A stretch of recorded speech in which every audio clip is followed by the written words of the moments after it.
Hi, it's Larry here of Xbox Live's Major Nelson. I'm really excited about this next segment. Joining me is Leo Del Castillo.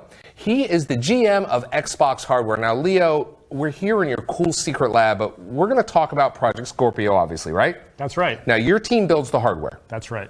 And I'm really excited because earlier this year, you met with Digital Foundry and a few other publications to release details, and you kind of talked about some of the components, but today, we're going to assemble them. That's right. So let's go. And we spent a lot of time talking about the Scorpio engine. The Scorpio engine, right, is the piece of silicon, right? It is an SoC, a system on the chip. Okay. It is the most powerful game console SoC made to date. And that's all right here. I mean, there's millions of transistors, right? There are 7 billion transistors. Wow. Okay. This piece of silicon, 360 square millimeters okay. of silicon on this.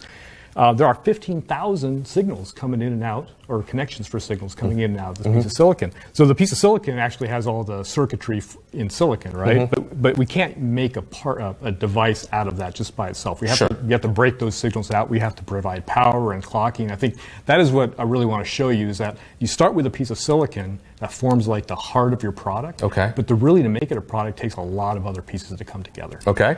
So first off, we take that piece of silicon, and first we have to mount on what we call a package. And that package takes those 15,000 signals, interconnects, and breaks it out to something we can manage. So that's 2,400 signals on the back of this package. Wow. Now this is the largest package we've ever used. It's a 50 by 50 millimeter package. Okay. And this then is the core component for the motherboard. Okay.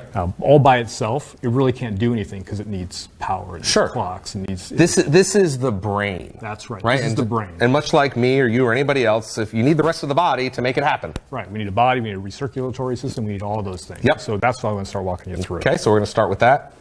So the main thing is called the motherboard. Okay, so that's kind of the skeleton. That's the skeleton. So we have the SoC, the Scorpio engine is sitting here. Yep. And around it we've organized the main part of the memory. So the memory subsystem is 12 gigabytes of memory. We realize that this is the most powerful console ever made. It's going to require a fair bit of memory in order to make it work. The buses are incredible. I mean, you think about it, the signals that go from this chip to this chip travel at the speed of light. Right. But they're switching so fast that in the time it takes a bit of information to get from one place to the other, 2 other bits are already on their way. Right. And so there's 3 things on that same I mean, signal. we're not even talking milliseconds. We're talking below that. We're talking picoseconds. Yeah, picoseconds.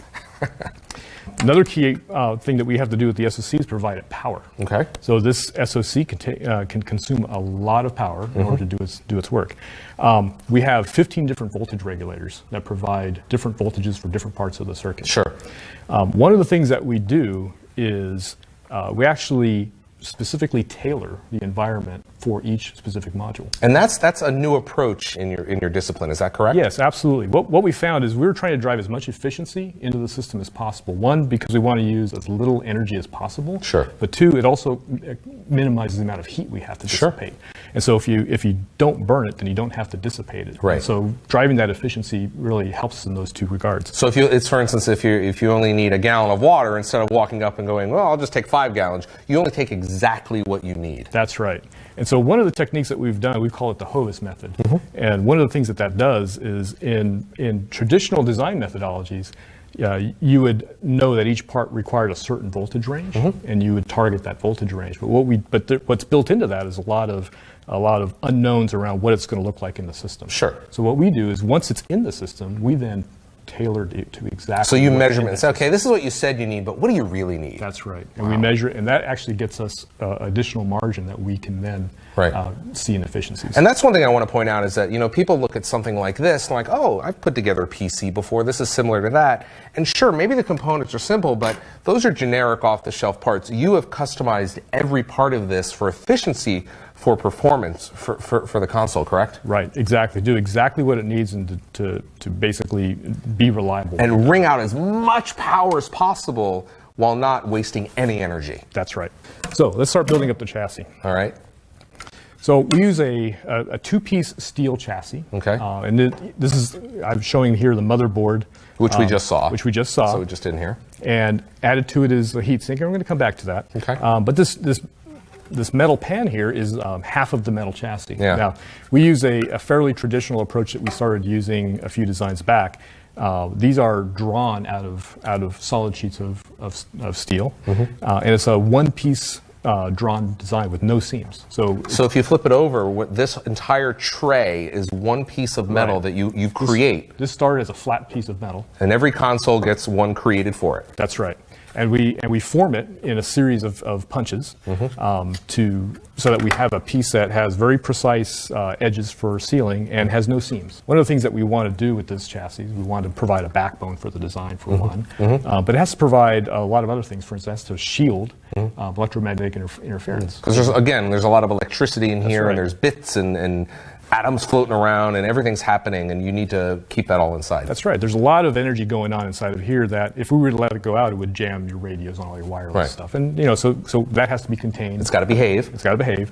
We also have to provide shielding for the radios. For the radios, we actually have to be working as well. So it's interesting. A problem you have is like, okay, we have all of the energy in here, which can cause interference, but we need wireless and we need our controllers to be able to talk to the controllers. So you actually have, I noticed, you mount that outside. That's right. outside the container, so it's isolated. That's right. And we're actually able to utilize the same level of technology that we'd already used in Xbox One S for our Wi-Fi and our accessories radio protocols. And so we have two separate radio modules, one for the Wi-Fi, one for the Xbox wireless accessories. I want to talk a little bit about the hard drive. Yeah. So one of the things about 4K gaming that we realize is that 4K games are going to require a lot more data. Yes, they are. Higher resolution textures, more of them. And so in order to keep the game loads and game install times reasonable, we knew we needed more performance out of the hard drive. And so we start off with first we have to have the right component. But then we can't just throw that component into the system because how the performance behaves in the system can be influenced by a lot of different things. For hard drives, particularly vibration. Vibration is the enemy of performance for hard drives. Yep. And so if you look at the chassis, the mounting system that we use for the hard drive, we have these little rubber dampers that isolate the hard drive itself from the mechanical chassis. And so that provides isolation from anything that might be vibrating, whether it's in the chassis or outside of the chassis. Right. The other thing that we do, if you look at the way we do these wires, you're actually wiring it in here. I'm actually wiring it in. And you look at the cable system and you say, here's this plastic cover right here that says hard drive on it. Right. It's not there just to tell you it's a hard drive cable. Right. But actually the reason for that assembly is to keep the cable itself from touching anything else on the chassis. Right. Because vibrations could be coming through that cable to the hard drive itself. Right. And so that's the kind of care that we take. So we know that when this thing goes all together, that it's going to perform in the way that we want it to perform. Right. So now, talk a little bit about the heatsink. Yeah, this is this little guy right here, big guy right here. This not too small thing that we added to the motherboard, right? As I told you, this is a very high power processor, the Scorpio engine. Matter of fact, it has the highest heat density of any SoC that we've used in previous designs. So this really taxed the thermal system design. We had to basically go to a different level of technology. This is what we went to is we use a technology called a vapor chamber. Okay. So vapor chambers are not new, but they've been used in things like servers, high-end systems. But this is the first time we believe that's ever been used in a consumer level product. Okay. And we're using this technology because that's what it takes to deliver this kind of performance in a consumer level. So one of the challenges you have here, we talked about all the energy in here, and energy equals heat, and so on and so forth. But underneath here is where the chip is, and the chip is doing all the heavy lifting. It's doing the thinking, and it's making heat, and you got to get rid of that heat. That's right. That's a very important. As a matter of fact, it's not just the Scorpio engine, but the memory system itself as well. So it makes heat. And so what we do. This vapor chamber is actually a copper base. It's hollow inside, but it's filled with deionized water. Okay. And then we pull a vacuum on that chamber. So that lowers the boiling point for the water. So now as the water heats up from those electrical components dissipating heat, that turns into steam inside of the assembly. And that steam then migrates out and transfers the heat to the base of the So you guys take care of all, it's not like I have to go, I got to add water to my radiator. It's all an enclosed system. Exactly. This is all engineered to last the life of the product. Right. That's our goal, is to basically give you a product that you don't have to worry about. You press power and you start playing games. That's amazing.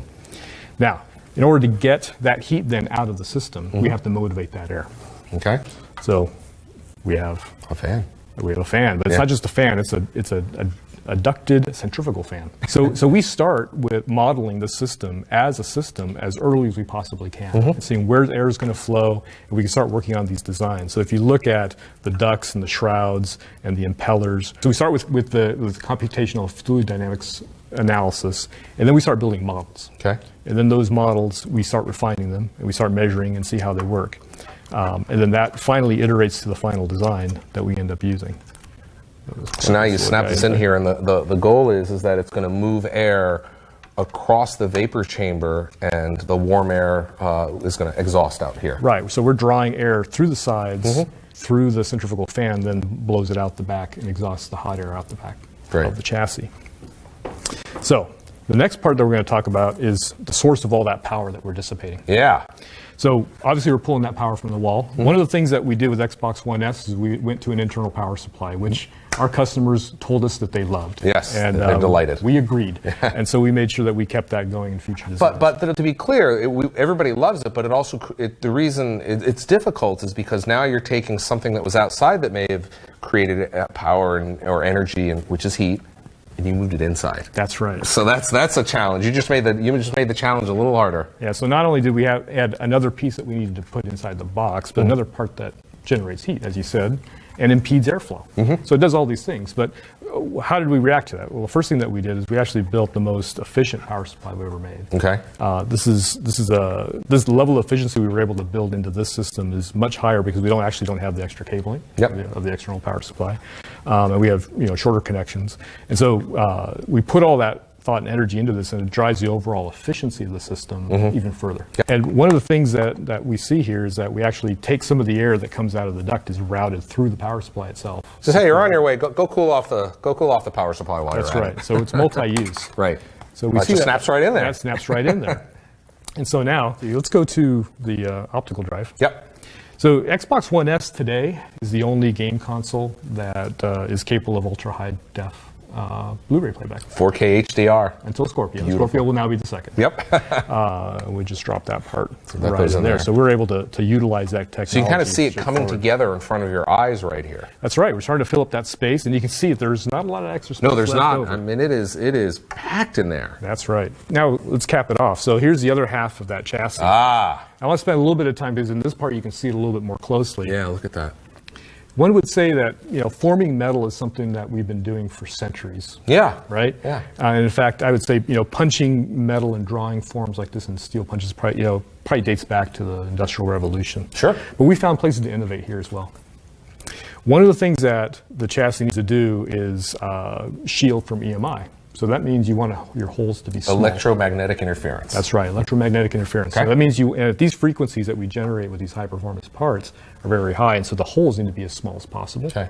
But at the same time, we're trying to move a lot of air through the system to be able to cool it. Yeah. So we want the holes as big as possible. Right. So those two things conflict with each other. So one of the areas where that really came really into conflict was in the exhaust area. Okay. So we look at this area of the fan. This is where all of the air from that ducted fan has to blow out. It's got to go out. We want to maximize the amount of open area there, but we want to keep the hole small enough to be able to shield the system. Okay. One of the ways that we did that is we wanted to punch the holes very, very close together. Okay.